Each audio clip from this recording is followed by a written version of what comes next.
Well, it's about 7 o'clock in the evening, and I decided I really want to put the green goddess up on the lift. And in order to put the goddess up on the lift, I have to get the yellow bike off the lift. And I can't get the yellow bike off the lift until I cap off the forks so that the front end would be supported. So I decided I'd come out here and I would go ahead and put the fresh oil into the front end, cap it off, close it up, and then roll this bike out of the way and roll the goddess up onto the lift. First and foremost, I drained out I had the oil that I drained out, and I poured it into a measuring cup, and it turns out to be, let's see, where's the ounces? Yeah, fluid ounces right there. Just about 9 ounces of oil, and the 9 ounces of oil plus the residual that's in these pans means that the front end did have enough oil in it, because it has 5 ounces in each leg. Now it's dirty, filthy, nasty, and I've never understood how oil in a fork, which has nothing but sliders in it, how it gets dirty, but it does. So we'll put fresh oil in there. So right now I'm going to start putting the fresh oil into the forks on this Norton. Okay, putting oil into Norton forks is very, very slow. The springs inside the forks are very, very close to the same diameter as the inside of the fork. So you can't just pour it in there. You have to put it in there and then let it bubble down, and then put it in there and let it bubble down. So the best way I've found over the years is to measure out 2 measures of 5 ounces each of the fork oil, and use 2 syringes, or 1 syringe, and put a syringe in one side and then put a syringe full in the other side, and then go back and forth and back and forth, and it's really, really slow. So I'll put this in the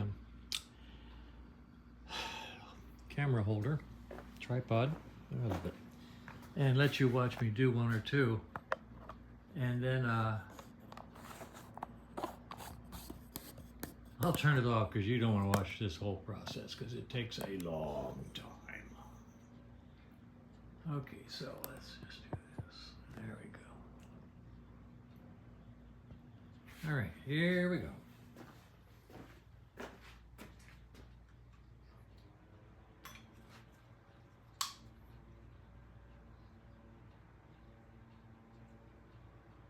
When there's 2 of us here, it goes twice as fast.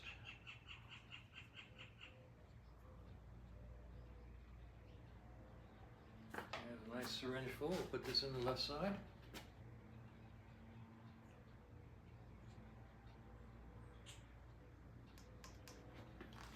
And now I'll put a nice syringe full in the right side.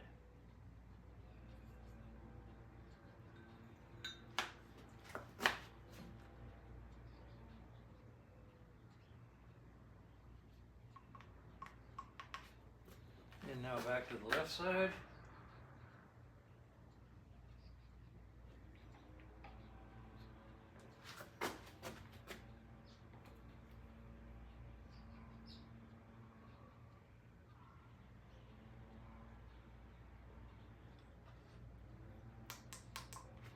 Back to the right side.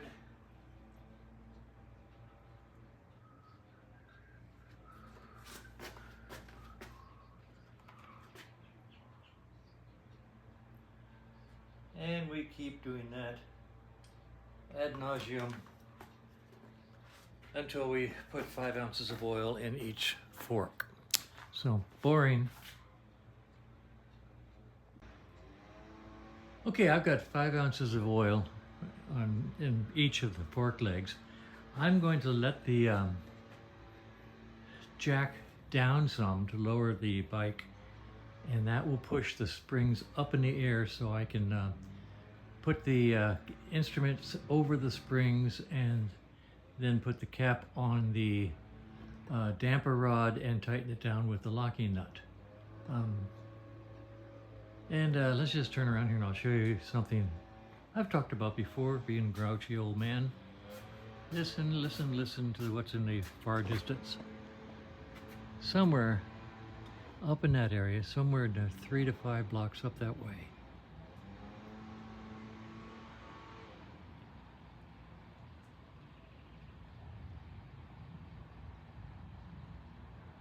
And it just stopped. Nope, there it is. The gentle serenade of a gasoline-powered leaf blower. Way out there, probably about halfway up that hill.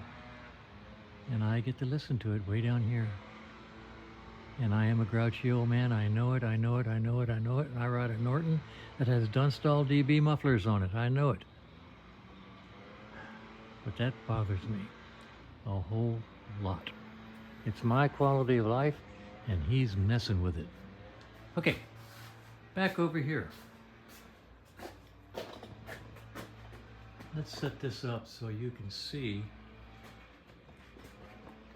the springs come up out of the forks when I lower the body.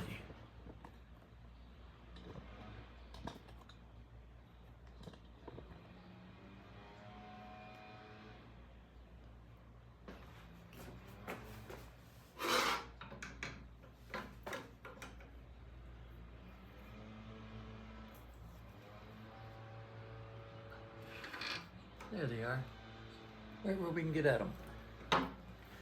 Okay, so what goes over those are these washers. Now let's put these under the nuts. This goes first. Hard to tell. Yeah. All right. We'll put that on there, and this on top. Under this.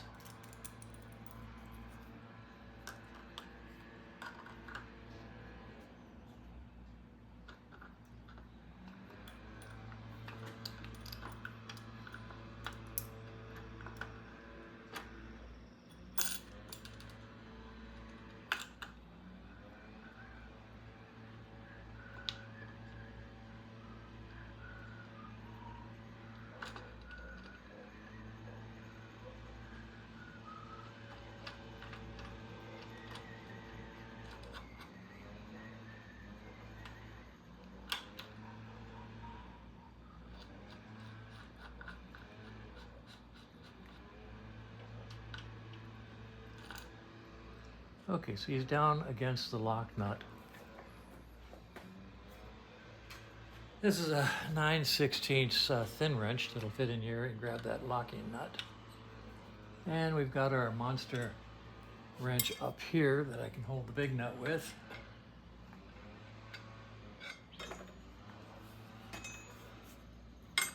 Yep. And I'll tighten this lock nut up against it.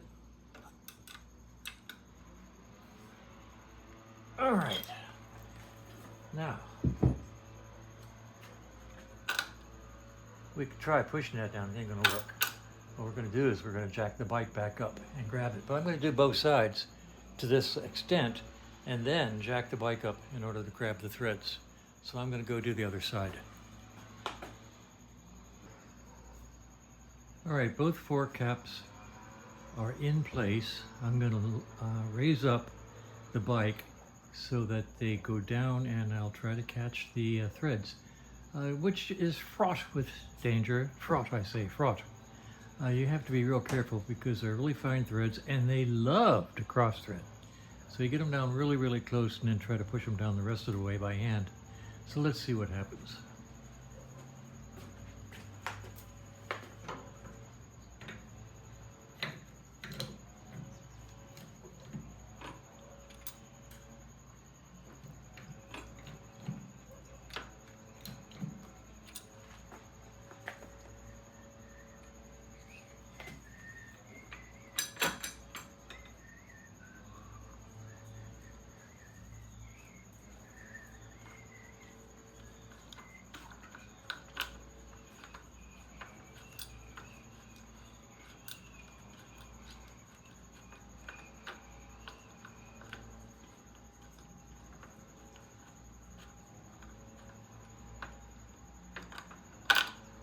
not in there yet.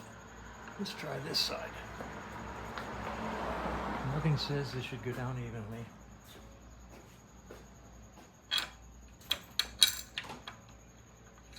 This one's farther down. Let's work on it.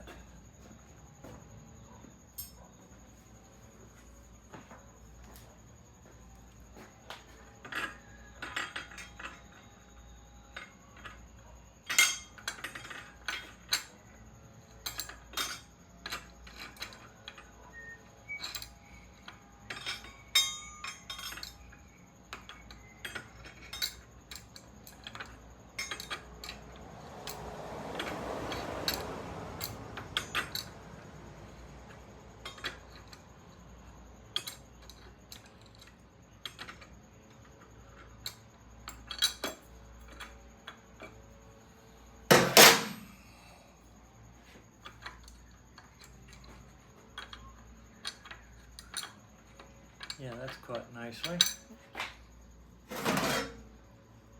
Believe it or not, I actually have a socket that'll do this, and I sometimes use it, but it gets in the way of the cable and it's just a little irritation, and I just sometimes take the time to do it by hand.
That's just about all the way down.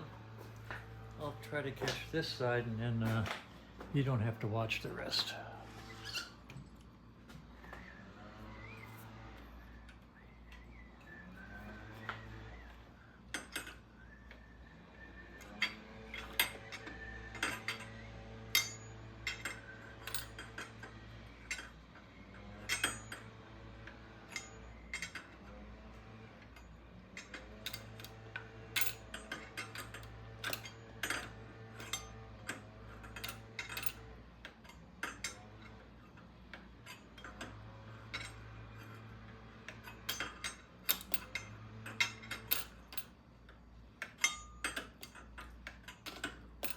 All right, so that's nicely cut.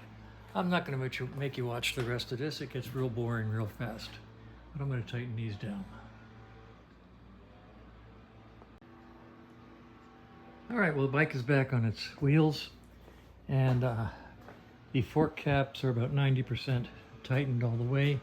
I will do the final tightening when I sit on the bike and eyeball the positioning of the instruments.